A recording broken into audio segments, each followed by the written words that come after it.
नमस्कार दोस्तों, आप सभी का स्वागत है उत्प्रेक्षा क्लासेज में। आज हम क्लास 10th हिंदी का चैप्टर नंबर 12 गद्यखंड का लास्ट चैप्टर है शिक्षा और संस्कृति। इस चैप्टर के हम फुल एक्सप्लेनेशन करने वाले हैं। आप लोग इस वीडियो को शुरू से लेकर लास्ट तक जरूर देखिए और इस वीडियो को जो है अपने सभी दोस्तों के साथ जरूर शेयर कीजिए। सबसे पहले हम शिक्षा और संस्कृति के जो लेखक है महात्मा गांधी, इसका हम पहले लेखक परिचय करेंगे, फिर जो है चैप्टर के एक्सप्लेनेशन को समझने वाले हैं। देखिए, राष्ट्रीय पिता महात्मा गांधी का जन्म 2 अक्टूबर 1869 ईस्वी पोरबंदर गुजरात में हुआ था। उनके पिताजी का नाम करमचंद गांधी और माता का नाम पुतलीबाई था। तो यहाँ पर आप लोग को याद रखना है, जो भी लाइन है सभी मान लीजिए आपके बोर्ड एग्जाम में ऑब्जेक्टिव ही आएगा। तो देखिए, सबसे फर्स्ट क्वेश्चन आ सकता है महात्मा गांधी का जन्म कब हुआ था। तो आप लोग को याद रखना है 2 अक्टूबर 1869 ईस्वी में। पूछा जाएगा कहाँ पर हुआ है, तो पोरबंदर गुजरात। यहाँ पर आप लोग को टिक कर देना है ऑप्शन अनुसार।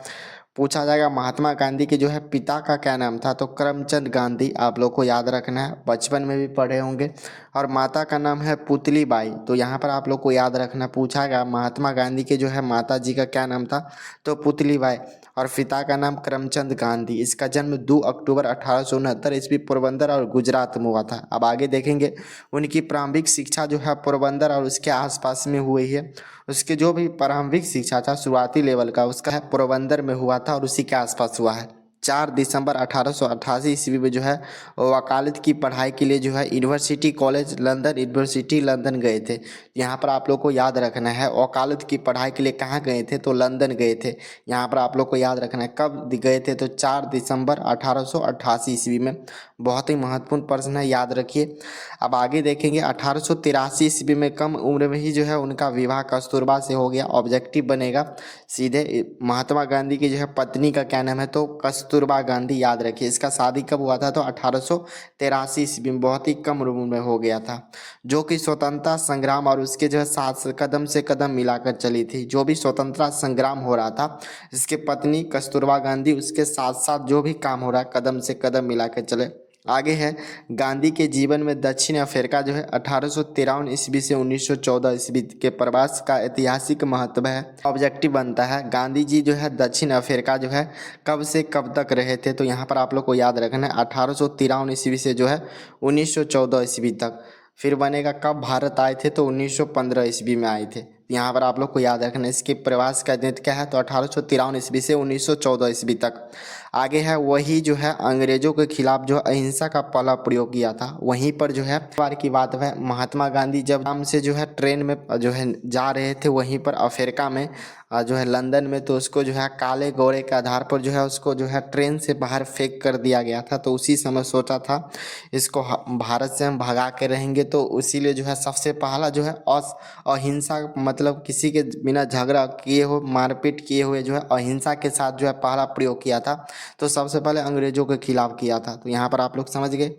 आगे है हमारा 1915 ईस्वी में जो है गांधी भारत लौटे और स्वतंत्रता संग्राम में कूद पड़े। ऑब्जेक्टिव बनेगा महात्मा गांधी भारत कब आए थे, तो 1915 ईस्वी। जब आने के बाद जो है सबसे पहले जो है स्वतंत्रता के लिए जो है उस संग्राम में क्या करे, तो निकल पड़े। आगे है आज़ादी की लड़ाई में उन्होंने जो है सत्य के लिए प्रयोग किया। अहिंसा और जो है सत्याग्रह उनका सबसे बड़ा हथियार था।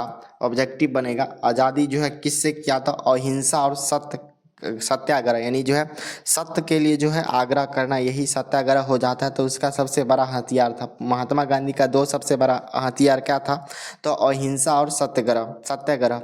आगे है उन्होंने जो है स्वराज की मांग अछूतर काम किया, सूर्योदय का कार्यक्रम चलाया, स्वदेशी का नारा दिया और समाज में जो है व्यक्त ऊंच नीच जाति धर्म भेदभाव को जो है मिटाने की कोशिश की और अंततः जो है अंग्रेज को गुलामी से भारत को आज़ादी लाया। तो यहाँ पर ऑब्जेक्टिव बनेगा इसी का नारा क्या था, महात्मा गांधी दिया था। तो यहाँ पर जो है ऊंच नीच का नारा दिया था। ऊंच नीच यानी जो है जाति के आधार पर छोटा बड़ा ऊंच नीच कर देना, जाति को अलग अलग कर देना, ये इस जाति का है वो उस जाति के, इस तरह जाति धर्म का आधार पर मतभेद को मिटाना, यानी ये इस धर्म का है वो उस धर्म का, इस तरह जो भी धर्म है इसको जो है विभेद को भाव के मिटाने के लिए कोशिश किया और अंततः जो है अंग्रेज को जो गुलाम बना था भारत उसको जो है आज़ादी दिला दिया।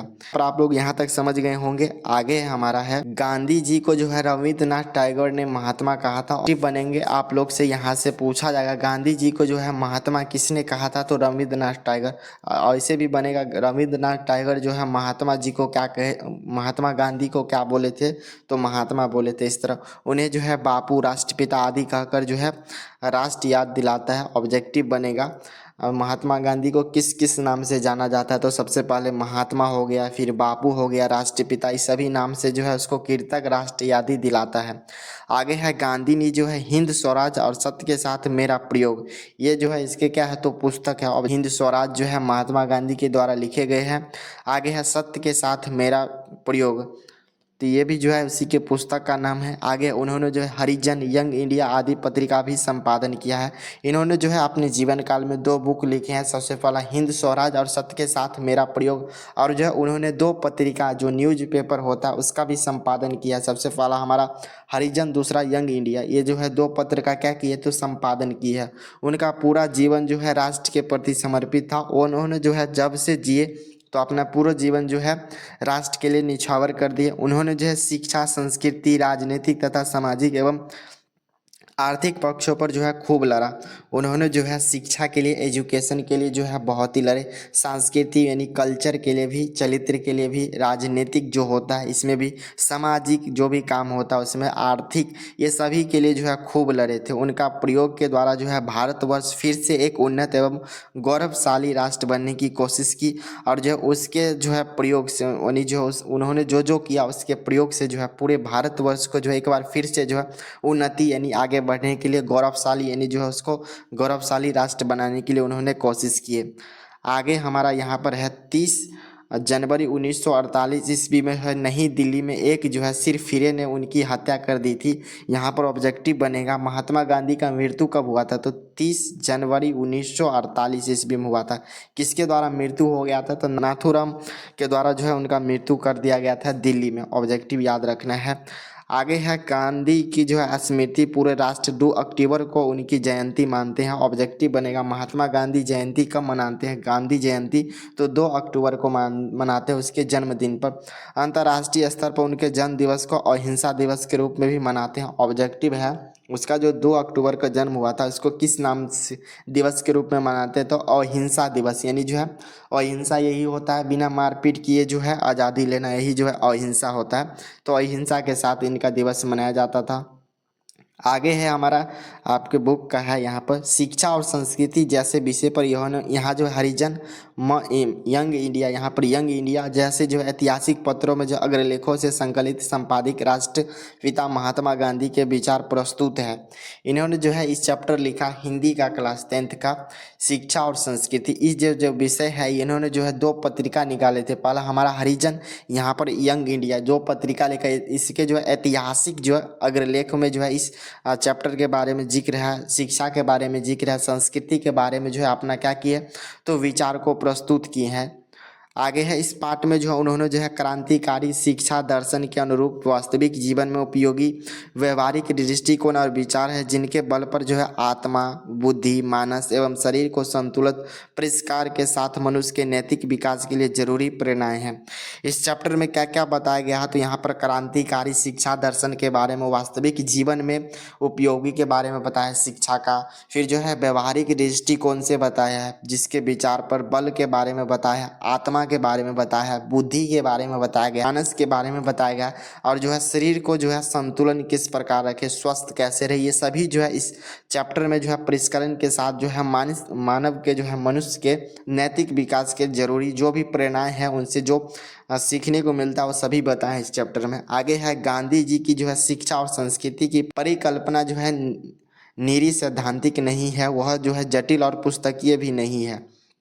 ये जो हमारा शिक्षा और संस्कृति है इसकी परिकल्पना कैसी है, तो ये जो है निरी सैद्धांतिक नहीं है, यह जो है जटिल भी नहीं और जो है पुस्तकीय भी नहीं है, बल्कि जो है हमारे साधारण दैनिक जीवन में जो है व्यवहारों के साथ जो है गहरे अर्थ को जुड़ी हुई है। तो यही सभी जो है इस चैप्टर में हम पढ़ने वाले हैं। अब यहाँ पर हम क्या करेंगे, इस चैप्टर के एक्सप्लेनेशन को करने वाले हैं। यहाँ से हमारा लाइन एक्सप्लेनेशन हो रहा है, तो यहाँ पर आप लोग को समझना है अहिंसा प्रतिरोध सबसे जो है उत्तम उदात्त और बढ़िया शिक्षा यहाँ पर बताया जा रहा है, वह जो है बच्चे को मिलने वाली साधारण जो है अक्षर जो है ज्ञान की शिक्षा के बाद नहीं पहले होनी चाहिए। गांधी जी का कहना है कि अहिंसा यानी जो है हिंसा ना करना। अहिंसा का मतलब क्या हो जाता? और हिंसा नहीं करना, किसी जीव का हत्या नहीं करना। और जो है सत्य जो है सबसे ऊंची और श्रेष्ठ शिक्षा है, यानी जो राइट जो होता है, सच, ये जो है क्या बताया जाए, सबसे ऊंची और जो है अच्छी शिक्षा, श्रेष्ठ शिक्षा माना जाता है। बच्चे को जो है सिर्फ अक्षर ज्ञान यानी जो है अक्षर जो होता है शुरू से जो पढ़ते हैं, अ से लेकर क ख पढ़ते हैं, इस तरह जो है अक्षर ज्ञान पढ़ना लिखना देने से पहले जो है ये चीज़ ज़रूर सिखाना चाहिए। अब क्या सिखाना चाहिए आगे हम देखेंगे। इनसे जो इनकार नहीं किया जा सकता है। बच्चे को वह वर्णमाला सीखे जो सांसारिक ज्ञान प्राप्त करे, और वह जो है ज्ञान जरूरी चाहिए। देखेंगे अब क्या क्या जानना चाहिए। यहाँ पर हम देखेंगे पहले यह जानना चाहिए कि आत्मा क्या है, सत्य क्या है, प्रेम क्या है, आत्मा और क्या क्या शक्ति छुपी होती है, ये सभी को जानना चाहिए। सबसे पहले जो है विद्यार्थी को क्या करना चाहिए, तो पहले वर्णमाला का ज्ञान नहीं होना चाहिए। उससे पहले जो है हमें आत्मा क्या होता है इसके बारे में जानना चाहिए। आत्मा क्या है, सत्य यानी सच्चाई क्या होता है, प्रेम क्या होता है, और जो है आत्मा में कौन कौन सी शक्ति छुपी होती है, ये सभी को जानना बहुत ज़्यादा ज़रूरी है। शिक्षा का शुरुआत जो है चलित और नैतिक मूल्य पर होना चाहिए, ना कि केवल किताबी ज्ञानों पर होना चाहिए। अब यहाँ पर आगे हम यहाँ पर समझेंगे। मेरी राय में जो है बुद्धि की सच्ची शिक्षा शरीर की जो है स्थूल इंद्रियों अर्थात जो हाथ पैर आँख कान नाक वगैरह ठीक ठीक उपयोग और तालीम के द्वारा ही हो सकता है। यहाँ पर यह बताया जा रहा है, यानी जो है गांधी जी कहते हैं कि सच्चे बुद्धि वही जो व्यक्ति के शरीर और मन दोनों को संतुलन और विकास करे। केवल जो है दिमाग से शिक्षा पूरी नहीं होती है, बल्कि जो है हमारे जो शरीर होते हैं, जैसे हमारा हाथ हो गया, पैर हो गया, इंद्रियां हो गया, ये सभी जो है आत्मा का जुड़ी जो है शिक्षा जरूरी है। अर्थात अगर बच्चे को जो है शरीर से मेहनत करना और जो है आत्मा से सच्चा बनना सिखाया जाए, तभी जो है उनका जो है पूर्ण विकास हो पाएगा। आगे हम देखेंगे आध्यात्मिक शिक्षा से जो है मेरा अभिप्राय है हृदय की शिक्षा ऑब्जेक्टिव बनेगा। आध्यात्मिक शिक्षा से क्या प्राय है, तो हृदय की शिक्षा ऑब्जेक्टिव यहाँ से बनता है, तो आप लोग को ध्यान रखना है। इसीलिए जो है मस्तिष्क का ठीक ठीक और जो है स्वर्णीय विकास तभी हो सकता है जब साथ साथ बच्चे की शारीरिक और जो है आध्यात्मिक शिक्षा भी जो है आध्यात्मिक शिक्षा की शक्तियों भी शिक्षा होती है। शिक्षा से मेरा अभिप्राय यह है कि बच्चे और मनुष्य के शरीर में बुद्धि आत्मा सभी उत्तम गुणों को प्रयास किया जाए। पढ़ना लिखना शिक्षा का अंत हो तो ही नहीं, वह जो है आदि भी है। मैं चाहता हूँ कि सारी जो है शिक्षा किसी दस्तकारी उद्योग के द्वारा ही किया जाए। यहाँ पर असल शिक्षा वही होता है जो मनुष्य के शरीर में होता है। शरीर बुद्धि और जो है आत्मा के सभी श्रेष्ठ गुणों को विकसित करे। वह चाहते हैं कि शिक्षा जो है किसी दस्तकार यानी जो हस्तकला, हाथ से जो व्यवसाय, इस उद्योग के माध्यम से की जाए। यहाँ पर ये बताना चाहते हैं दस्तकारी होना चाहिए। जो भी शिक्षा कुछ ऐसा होना चाहिए जो सीख कर जो है दस्तकारी यानी हाथ से कुछ सीखने वाला हो, उद्योग होना चाहिए। ये जो माध्यम से यानी केवल जो है शिक्षा केवल सैद्धांतिक ना हो बल्कि जो है व्यवहारिक भी होना चाहिए। तो ये महात्मा गांधी यहाँ पर बताते हैं दस्तकारी होना चाहिए। आगे देंगे आपको यह ध्यान में रखना चाहिए कि प्रारंभिक शिक्षा में सफाई, तंदुरुस्ती, भोजन शास्त्र, अपना काम करने में और घर में जो है माता पिता को मदद करने वगैरह में मूल सिद्धांत शामिल हो, यहाँ पर ये बताया जा रहा है। अब यहाँ पर हम समझेंगे गांधी जी कहते हैं कि प्राथमिक जो प्राइमरी एजुकेशन होता है सिर्फ किताब का पढ़ाई का नहीं होना चाहिए, बल्कि जो है स्वच्छता यानी जो है साफ सफाई कैसे रखने अपने आसपास घर पड़ोस, ये फिर जो है स्वास्थ्य और तंदुरुस्ती होना चाहिए। स्वास्थ्य अपने शरीर को किस प्रकार स्वस्थ रखे, सही खाना जो है पान यानी भोजन शास्त्र यानी जो है सही खाना क्या हो, क्या गलत खाना क्या है, इसका भी जानना बहुत ज़्यादा ज़रूरी है। आत्मनिर्भर होना चाहिए, अपने काम को खुद से करना चाहिए और माता पिता की सहायता करनी चाहिए, जैसे बातों में शामिल होना चाहिए। ये जो है प्राइमरी शिक्षा ये होना चाहिए। इनका उद्देश्य है कि नैतिक, अनुशासित और जो है स्वावलंबी नागरिक बने। अगर ये शिक्षा उसके अंदर आते हैं तब आगे हम देखेंगे जब भारत को स्वराज मिल जाए तब शिक्षा का ध्येय होगा चलित निर्माण में साहस, बल, सदाचार, बड़े लक्ष्य के लिए जो है काम करने में आत्मसर्ग की शक्ति विकास करने की कोशिश करूंगा। गांधी ये कब मानना चाहते हैं कि जब जो है आज़ाद हो जाएगा, आज़ादी से पहले इस चैप्टर को लिखा गया।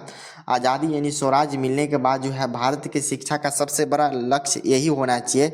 सबसे पहला जो है व्यक्ति का चरित्र निर्माण किस प्रकार होगा। फिर आगे शिक्षा का जो है असली उद्देश्य होता है साहस होना चाहिए, साहस, बल होना चाहिए, सदाचार होना चाहिए। ये सभी जो है भावना विकसित होगा, तब ये जो है साक्षरता जो है यह किताबी ज्ञान नहीं जो है अधिक महत्वपूर्ण होता है। यानी जो है पढ़ाई का मतलब केवल परीक्षा पास करना नहीं होना चाहिए, बल्कि जो है अच्छा इंसान किस प्रकार बनना चाहिए, ये जो है जो है शिक्षा का धैर्य महात्मा गांधी के अनुसार बताया गया है। यह जो है साक्षरता से ज़्यादा महत्वपूर्ण है। किताबी ज्ञान उस बड़े उद्देश्य का एकमात्र साधन है। यही अच्छी जो है मित्रता होगी यदि विद्यार्थी का एक अलग वर्ग ऐसा रखे जाए जिसका काम यह होगा कि संसार के विभिन्न भाषाओं में सीखने वाली उत्तम बातों का वह ज्ञान ले जिनका अनुवाद देसी भाषाओं में कर दे। और मेरा नर्म निरता यह कथन है कि जरूरी है दूसरी संस्कृति की समझ और केंद्र स्वयं अपनी संस्कृति हो।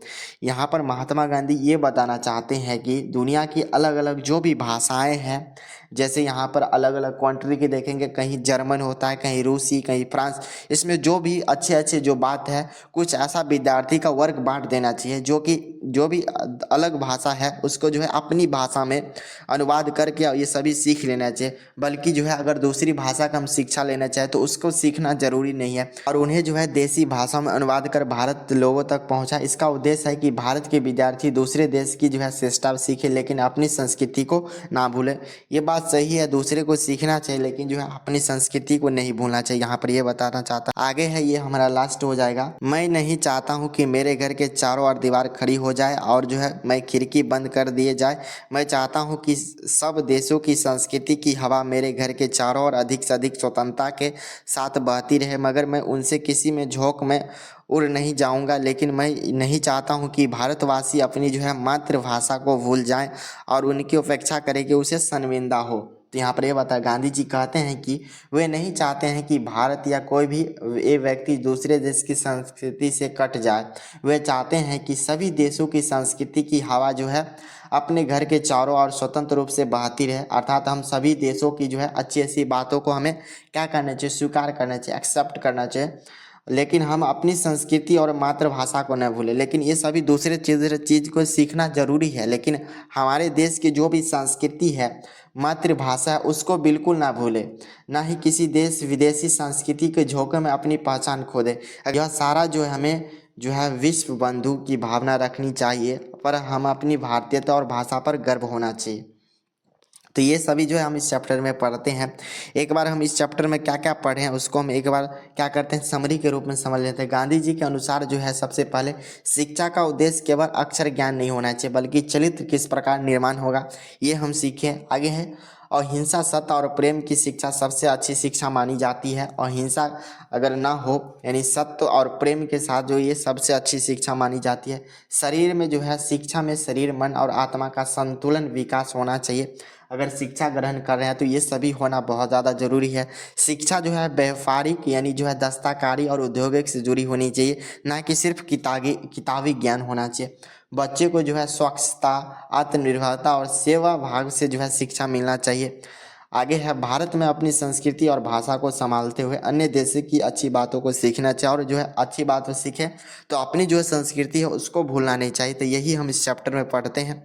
आप लोग को ये वीडियो समझ में आ गया होगा। अगली वीडियो में इसके जो भी क्वेश्चन आंसर होगा उसको लेकर आएंगे, ऑब्जेक्टिव सब्जेक्टिव। तब तक के लिए आप लोग पढ़ाई कीजिए। जय हिंद।